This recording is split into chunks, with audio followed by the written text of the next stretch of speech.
Assalamualaikum warahmatullahi wabarakatuh. Halo, kami dari kelompok 4, kami ingin mempresentasikan tentang mengelola sumber referensi yang kredibel. Sebelumnya, izinkan kami memperkenalkan diri. Nama saya Anugrah Arif Yahya Lubis, NRP 061184000077, dan teman-teman saya. Saya Erliana Tridamayanti, NRP 061184000054. Perkenalkan, nama saya Afifah Nadira, NRP 061184000074. Nah, saya Habibatul Azkiyah, NRP 06118400000082. Perkenalkan, nama saya Dwi Rismayanti, NRP 06118400000083. Baik, langsung saja kita masuk ke pembahasan intinya. Baik, saya akan menjelaskan mengapa menulis ilmiah harus disertai dengan membaca referensi yang kredibel.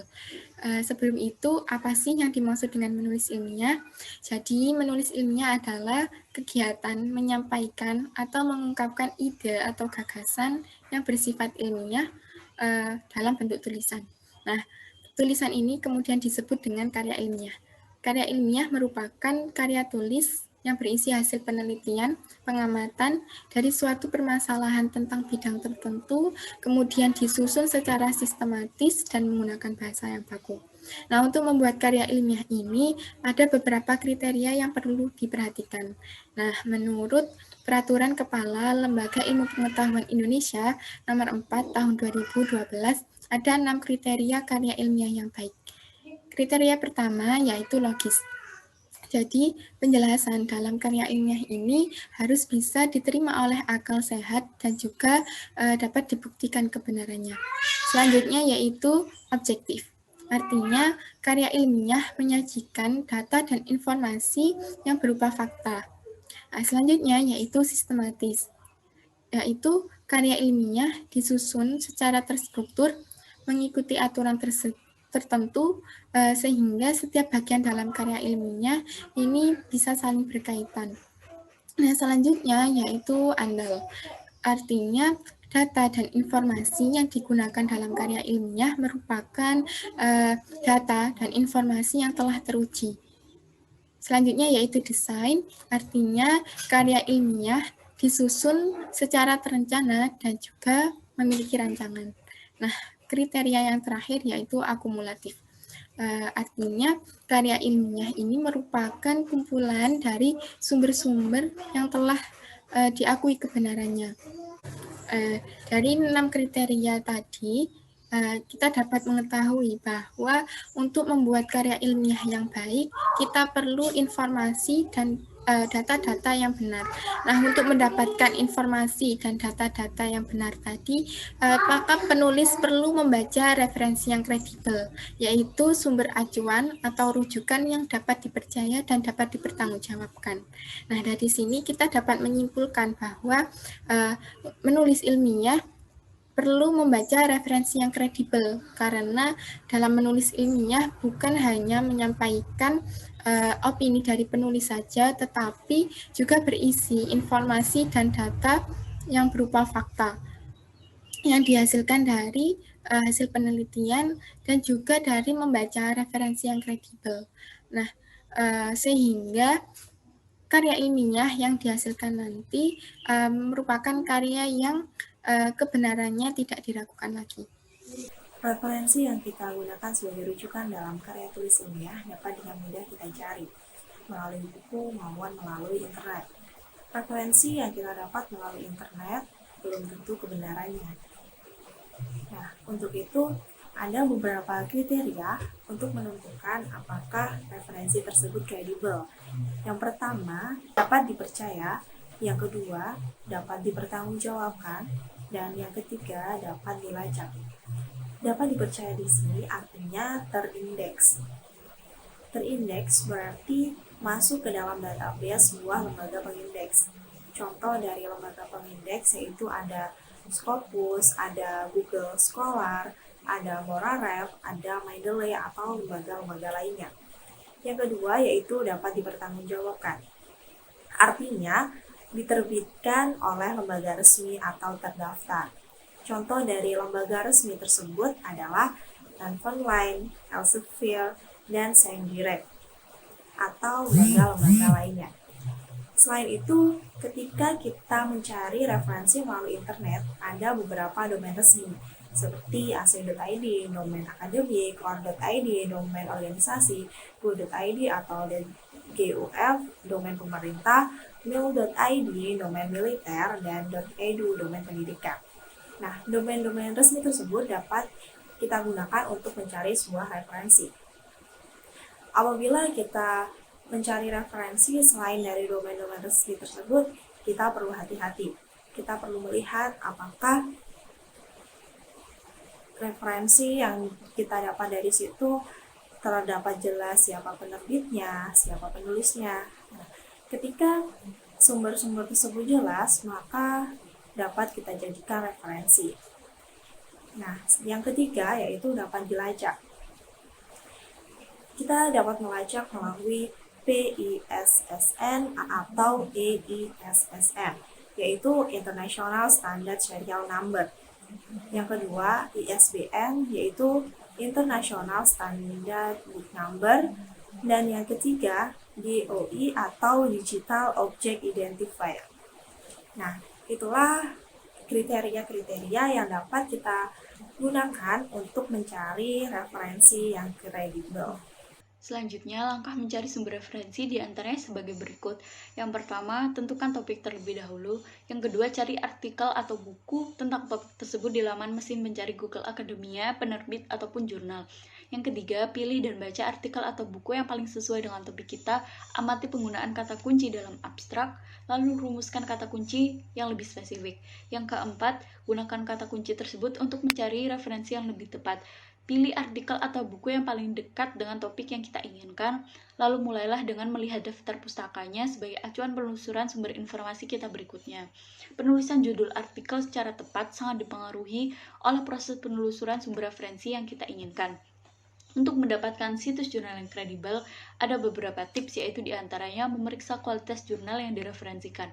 Langkah mudah pertama ini untuk mengetahui kredibilitas dari sebuah situs pencari informasi atau jurnal ilmiah adalah dengan memeriksa kualitas jurnal yang direferensikan dari situs tersebut. Kita bisa mengecek kualitas jurnal ini dengan cara membuka situs Scientific Journal Ranking, yaitu situs ini akan membantu mengetahui apakah jurnal referensi kita sebelumnya sudah masuk ke dalam Scopus Q1 sampai Q4. Semakin tinggi nilai kuartilnya, yaitu Q1, maka makin berkualitas jurnal tersebut, sehingga jurnal hasil referensi situs ini punya kualitas baik, maka situs tersebut bisa diandalkan dan dapat dipercaya. Yang kedua, mengecek domain situs. Juga sangat penting untuk memastikan situs tersebut memang kredibel. Secara umum, situs yang bersangkutan merupakan situs dengan domain khusus untuk penelitian dan akses pendidikan, seperti yang dijelaskan sebelumnya, yaitu tentang ciri-ciri website untuk akses pendidikan. Yang ketiga, mempertimbangkan situs jurnal populer, yaitu dengan langsung menuju situs jurnal yang biasa digunakan oleh para mahasiswa, dosen, dan juga peneliti. Ada banyak situs populer untuk tujuan mengakses berbagai jurnal ilmiah internasional maupun nasional. Yang keempat yaitu minta saran dari sumber yang tepat. Kita bisa minta saran kepada orang yang sudah berpengalaman dan paham bagaimana mencari jurnal ilmiah, sehingga selain dibantu mencari situs jurnal yang terbaik, kita juga mendapatkan situs jurnal yang kredibel. Berikut adalah tampilan dari Scientific Journal Ranking. Ada beberapa rekomendasi sumber referensi yang kredibel. Yang pertama, pengindeks jurnal ilmiah seperti DOAJ, ORCID, Google Scholar, Scopus, Web of Science, Sinta, Copernicus, Garuda, Mendeley, dan beberapa lainnya. Penerbit seperti PPI ITS, Science Direct, Tanfonline, Sage Publication, Elsevier, dan sebagainya, ataupun jurnal ilmiah seperti POMIDS, JSH, Pertanika, International Journal of Entrepreneurship and Small Business. Ini adalah contoh jurnal ilmiah dan contoh penerbit jurnal ilmiah nasional, yaitu Sinta, dan Science Direct adalah contoh penerbit jurnal ilmiah internasional. Selanjutnya adalah mengelola referensi dengan aplikasi Mendeley.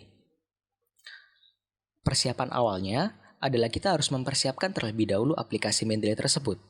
Aplikasi Mendeley tersedia dalam 3 operation system, yang pertama Windows, yang kedua Mac OS, yang ketiga adalah Linux, dan semuanya sama-sama dalam bentuk desktop. Kemudian langkah yang kedua adalah kita mengenal metode pengelolaan referensinya terlebih dahulu. Nah, di sini metodenya terbagi menjadi 2, yang pertama otomatis, yang kedua secara manual. Kita akan membahas metode manual terlebih dahulu. Langkah awalnya adalah kita klik drop down pada menu Add, lalu pilih Add Entry Manually. Nah, di sini akan muncul sebuah dialog box yang berisikan tentang data-data yang akan kita masukkan terkait dengan jurnal yang sudah kita peroleh. Di sini, kita juga bisa memilih jenis referensi yang ingin kita inputkan. Dalam hal ini, saya menggunakan jenis referensi berupa artikel jurnal. Oke, langkah yang kedua adalah kita menginputkan data. Input informasi data pada jurnal ke dalam Mendeley. Nah, di sini input datanya berupa seperti judulnya, nama penulisnya, abstraknya, hingga kata kuncinya. Lalu kita klik save. Nah, jangan lupa untuk menambahkan URL publikasi jurnal jika ada, dan pastikan file tersebut juga dilampirkan ke dalam Mendeley. Nah, langkah ketiga, kita sinkronisasi dan hasil. Klik Sync, lalu referensi akan tampil ke dalam aplikasi Mendeley. Nah, bisa kita lihat bahwa informasi data yang ditampilkan akan akurat sesuai dengan jurnal aslinya, karena kita memasukkannya secara manual. Nah, kita akan membahas metode yang secara otomatis. Langkah awalnya adalah kita langsung saja klik Add, maka akan muncul sebuah dialog box berupa perintah untuk memilih dokumen jurnal tersebut. Kemudian kita klik Open. Nah, yang kedua, hasilnya akan langsung muncul. Nah, tapi bisa teman-teman lihat, bisa kita lihat di gambar bahwa informasi data tidak terbaca dengan baik, bahkan tidak akurat. Seperti pada contoh, judul yang terbaca tidak sesuai dengan jurnal aslinya. Dengan demikian, mengelola referensi dengan metode manual merupakan opsi yang paling baik. Selanjutnya akan saya jelaskan bagaimana cara untuk membuat salah satu kutipan maupun daftar pustaka di aplikasi Mendeley. Pertama-tama kita buka aplikasi Mendeley Desktop, kemudian kita install Microsoft Word plugin. Kemudian setelah Microsoft Word plugin terinstall, kita dapat membuka aplikasi Microsoft Word di komputer maupun di laptop yang kita punya. Lalu kita klik menu Reference dan juga kita bisa pilih untuk menu Insert Citation. Kemudian akan muncul beberapa judul maupun pengarang yang ada di database dari aplikasi Mendeley. Setelah itu kita dapat mencari atau juga memilih judul apa yang ingin kita kutip. Setelah kita mendapatkan judul yang ingin kita kutip, kita dapat mengklik tulisan Cite, dan secara otomatis aplikasi Mendeley akan membuat kutipan dari judul tersebut. Setelah itu, jika kita ingin membuat sebuah daftar pustaka berdasarkan kutipan-kutipan yang kita sertakan pada dokumen tertentu, kita dapat mengklik menu reference kembali, lalu kita bisa klik Insert Bibliography.